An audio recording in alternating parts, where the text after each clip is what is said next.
अब हम प्रैक्टिकली देखते हैं कि किस तरह हम हीप के ऊपर कोई भी वेरिएबल डिक्लेयर कर सकते हैं।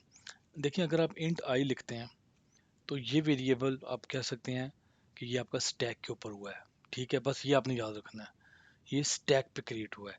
But if you want to create some variable on a heap, then what you need to do is, आपको ये पॉइंटर यूज़ करना पड़ेगा, is equals to new int.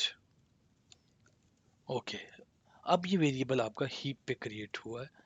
Int i is equals to 54 cout आई।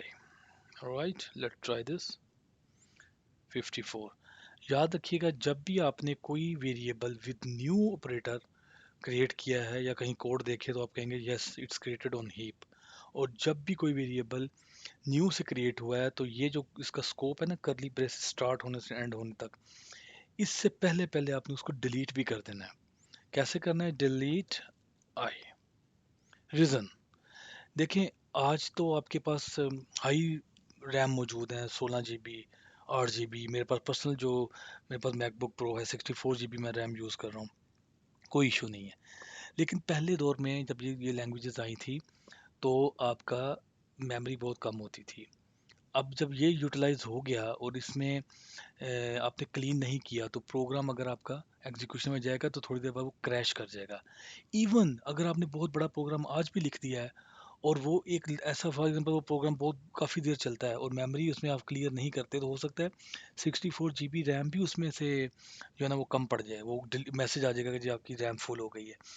जो area, क्योंकि heap का area आप हर operating system assign कर देता है और आप प्रोग्राम रन करने से पहले भी उसे बता देते हैं कि जी इसकी हीप कितनी यूटिलाइज करनी है। तो वो अगर आपने उसकी सही यूटिलाइजेशन नहीं की होगी तो प्रोग्राम आपका क्रैश कर सकता है। तो आपने क्या करना है, जब भी न्यू ऑपरेटर यूज़ करना है आपने उसको डिलीट भी कर देना है। राइट। अच्छा, अब अगर आप इसको इनिशियलाइज टाइम पे वैल्यू देना चाहें तो यहाँ पे ब्रैकेट्स के अंदर वैल्यू दे सकते हैं। Okay, and now if you will print तो ये इसको 32 प्रिंट करेगा। ये तो बात हो गई नॉर्मल वेरिएबल तक। अगर आपने इसकी जगह अरे अरे यूज़ करनी है तो आप कहेंगे int array is equals to new int, इस पर स्क्वायर ब्रैकेट आ जाएगी। 3 एलिमेंट की है, 2 एलिमेंट की अरे। अब मैं ऐसे अरे सब 0 is equals to 3, array sub 1 is equals to 7 76 whatever, array sub 2 is equals to 89। Right. और आपने जो भी इसका यूटिलाइजेशन करनी है, यूज़ करने के बाद आप इसको डिलीट करना है। जब अरे को डिलीट करना है, अरे डिलीट स्क्वायर ब्रैकेट अरे, अब आपकी तमाम की तमाम अरे जितनी भी होगी वो डिलीट हो चुकी होगी।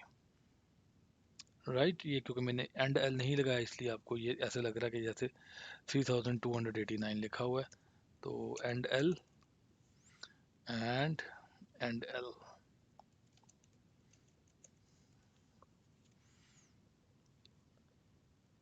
ओके, एक्चुअली इन सब चीज़ों का बहुत ज़्यादा यूटिलाइजेशन, बल्कि पूरे का पूरा course data structures with C plus plus इन्हीं के ऊपर है सारे का सारा। आगे चल के हम देखेंगे इंशाल्लाह, मैं वो कोर्स भी उसको भी रिकॉर्ड कर रहा हूँ। तो वो आपकी ये तमाम यूटिलाइजेशन वो इसी की बेस के ऊपर होगी। तो ये आपकी डायनेमिक मेमोरी एलोकेशन है। हम इसको इस तरह मेमोरी एलोकेट करते हैं न्यू के साथ। सी प्लस प्लस में जहाँ पे भी आप न्यू ऑपरेटर देख लें, ये न्यू, तो समझे ये हीप के ऊपर ऑब्जेक्ट क्रिएट हुआ है। तो then you must find where this variable is deleted, कहाँ डिलीट हुआ है। नहीं हुआ तो कोड में प्रॉब्लम है, you must delete before. Actually ये कहाँ करते हैं हम? एट द एंड, बिल्कुल एंड पे जाके, आखिरी लाइन पे जाके, रिटर्न से पहले हम ये डिलीट इसको यहाँ पे लिख देते हैं। जितने वेरिएबल यूज़ किए हों यहाँ सारे के सारे डिलीट कर देते हैं। एक बात याद रखिएगा, यहाँ पे एक आपको स्कोप की बात बता रहा हूँ। ये जो करली ब्रेसेस आप कहीं पे भी लगा सकते हैं इस प्रोग्राम के अंदर। तो अगर आपने कोई वेरिएबल डिक्लेयर किया है इस ब्रैकेट के अंदर and you are trying to access out of this, तो ये आपको कभी भी एक्सेस नहीं करने देगा, ये आपको एरर देगा। देखिए, जे वेरिएबल वाज नॉट डिक्लेयर, जबकि डिक्लेयर है। ये इसका मतलब है इन वेरिएबल का स्कोप करली ब्रेसेस तक ही होता है। लोकल स्कोप इसको कहते हैं। राइट। अगर यही वाला जे मैं बाहर उठा के रख दूं, ये देखते हैं, ये ले जी, ठीक है। और अगर मैं इसको अगर सी आउट करता जे, ग्लोबल वेरिएबल है, तो वो देखे उसकी वैल्यूज, फॉर एग्जांपल आई से j is equals to 4 and cout and l, यहाँ पे एंड l नहीं करना, सॉरी यहाँ करते हैं एंड l। ठीक है जी। अब देखिए ये इसको एक्सेस कर रहा है, यू कैन सी 43289। तो इसका ये मतलब है कि ये आपका जो वेरिएबल किसी फंक्शन से बाहर लिख दिया जाए वो ग्लोबल होता है। और ग्लोबल वेरिएबल आपको मैंने ये अभी बताया, ये एक्चुअली मेमोरी के अंदर कहाँ डिक्लेयर हो रहा है। ये देखें जी, हमने इसको अभी देखा था। ये देखें ग्लोबल वेरिएबल आपका, अगर सिर्फ डिक्लेरेशन की बात करेंगे तो वो यहाँ पे आपका डिक्लेयर हो रहा है, ठीक है, अनइनिशियलाइज्ड डाटा में। और अगर आप उसको असाइन कर देंगे वैल्यू तो वो डायरेक्टली वैल्यू यहाँ पे आ जाएगी। ठीक है जी। तो ये आपने ये चीज़ याद रखनी है कि आपका जो स्कोप है, क्योंकि मैंने अभी स्कोप की बात क्यों की, इसके आगे हमारा एक टॉपिक आ रहा है छोटा सा, इसी से रिलेटेड, मेमोरी मैनेजमेंट से रिलेटेड है। तो आपको वहाँ पे अंदाज़ा होगा कि ये पॉइंटर्स की जो के दो प्रॉब्लम्स हैं वो क्या है और कैसे उनको हम अवॉइड कर सकते हैं। तो अभी के लिए आपने देखा न्यू, ये हीप के ऊपर मेमोरी क्रिएट हो रही है, ठीक है जी। और ये हीप के ऊपर एरे क्रिएट हो रही है। सो इसका अब आप रन टाइम के ऊपर जितनी मर्जी एरे वगैरह क्रिएट कर सकते हैं, या सी इन करें एनी साइज ऑफ अरे, सी, और उसके बाद आप अरे रन टाइम के ऊपर डिक्लेयर कर सकते हैं।